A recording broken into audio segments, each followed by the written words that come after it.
रोज रोज भाजी चपाती खाऊन कंटाळा येतो. चला आपण आज काहीतरी वेगळं ट्राय करूया.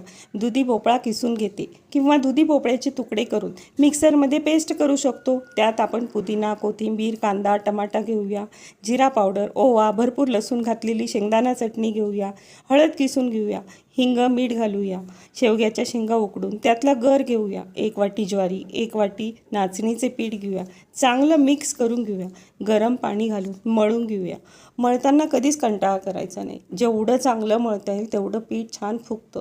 नंतर आपण मळल्यानंतर थोड्या वेळ झाकून आता प्लॅस्टिकचा कागद घेऊन त्या पोलपाटावर तुपाचा हात लावून हलक्या हाताने पाण्यात न बुडवून गोळा हलक्या हाताने जेवढं थापता येईल तेवढं सगळीकडनं सारख्या लेअरमधनं थापून घेऊया. थापल्यानंतर तवा आता छान तापला आहे आणि टाकूया आणि झाकण ठेवूया. तुपाचा हात लावून थोडंसं उलटून घेऊया. उलटल्यानंतर झाला धपाटा. मस्तच. मी आता खाऊन बघते. वाव, मस्तच झाला.